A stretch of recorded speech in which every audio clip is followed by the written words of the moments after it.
بسم اللہ الرحمن الرحیم۔ آپ مانیں یا نہ مانیں، لیکن یہ ایک تلخ حقیقت ہے کہ اس ملک کی عظیم اکثریت نہیں چاہتی ہے کہ یہاں اسلامی حکومت آئے، صحیح معنوں میں جو اصلی اسلام ہے۔ یہ 75 سال سے اس مشرکانہ نظام کو ادلی بدلی کر کے آزما رہے ہیں، کیونکہ اسی میں ان کے مفادات ہیں۔ وہ کوئی حکومت ہو، وہ مذہبی طبقہ ہو، وہ سیاسی لوگ ہوں، وہ عسکری قیادت ہو، ان کے مفادات اسی نظام کے اندر ہیں۔ کیونکہ اگر اسلام، وہ اصلی اسلام جس کی بنیاد یہ ہے وَقَضَىٰ رَبُّكَ أَلَّا تَعْبُدُوا إِلَّا إِيَّاهُ، کہ تمہارے رب کا یہ آخری فیصلہ ہے کہ اس کے علاوہ کسی اور کی بندگی نہیں ہوگی، تو وہ اسلام اگر آ گیا تو سب سے زیادہ چوٹ انہی کے اوپر پڑے گی۔ اور سب سے زیادہ یہ جو مذہبی طبقہ ہے، دینی ٹھیکیدار سمجھے جاتے ہیں، یہ نہیں چاہتے ہیں، کیونکہ ان کے اسلام کے اندر مزاروں پر حلوے چڑھانا، چادریں چڑھانا، عرس اور میلے کرنا، یہ سب کچھ جائز ہے، اور دین کے اوپر اجرت ان کے اندر جائز ہے۔ لیکن اگر اصلی اسلام آ گیا تو اس کے اندر تو اجرت حرام ہے، چڑھاوے، عرس میلے، سب کی چھٹی، فارغ، تعویذ گنڈا ختم، اور یہ جتنا یہ سسٹم ہے کہ جمہوریت، اکثریت، اس کے ذریعے جو یہ چیزیں منوائی جاتی ہیں، یہ تو پھر نہیں ہوں گی۔ وہاں تو ساری چیزیں قرآن کے مطابق ہوں گی، اور نبی علیہ السلام کی سنت کو عملی جامہ پہنایا جائے گا۔ قبریں کچی ہوں گی، مزار نہیں بنیں گے، چادریں نہیں چڑھیں گی، سود کا نام و نشان نہیں ہوگا۔ یہ ساری چیزیں تو اسلام کے اندر ہے، لیکن جمہوریت کے اندر ان سب چیزوں کی گنجائش موجود ہے۔ حتیٰ کہ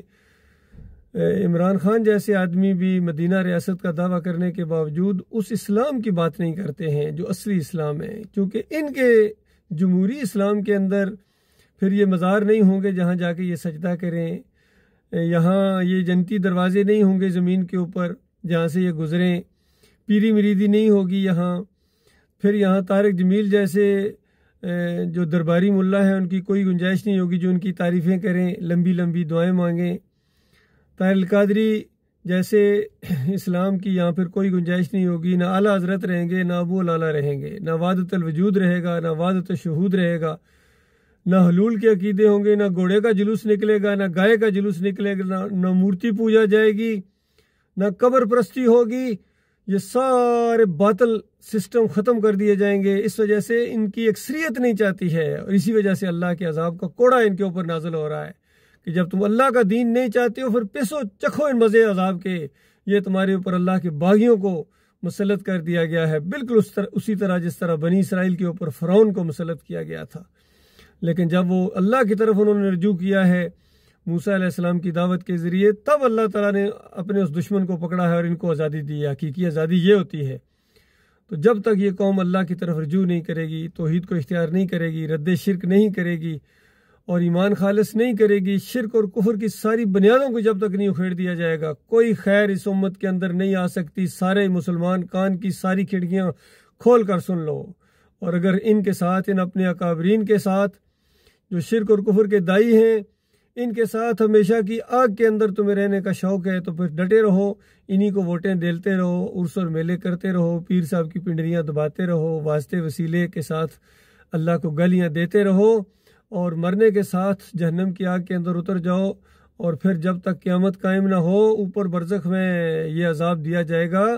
ان سارے شرک کرنے والوں کو۔ اور جب قیامت قائم ہوگی پھر ان سب کو،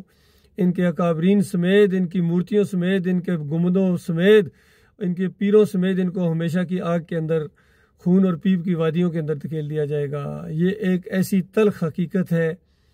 مانو یا نہ مانو، اس کا ماننے یا ماننے سے نہیں، یہ تو ہے، یہ تو قرآن کا فیصلہ ہے، اصلی فیصلہ ہے۔ نبی علیہ السلام کی پوری زندگی اس کے گرد گھومی ہے، اس کی خاطر جنگیں لڑتے رہے، ہجرت کی ہے، صحابہ اکرام میں ماریں کھائی ہیں، تب جا کے وہ مدینہ ریاست بنی تھی۔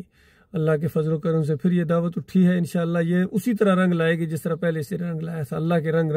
کے اندر رنگنے والے اور توحید کا راستہ، خالص شرک کا رد کرنے والے، یہ آگے آئیں گے انشاءاللہ دعوت کے ذریعے۔ یہ جو ہے بینٹ کے ذریعے یہ دعوت آتی ہے، یہ بولٹ کے ذریعے آتی ہے، یہ بیلٹ باکس کے ذریعے نہیں آتی ہے، ووٹوں کے ذریعے یا بھیک مانگ کے کچکول کے ذریعے نہیں آتی ہے۔ یہ اسلام ہے، یہ اپنی پوری طاقت رکھتا ہے۔ اللہ تعالیٰ غور و فکر کرنے کی توفیق عطا فرمائے۔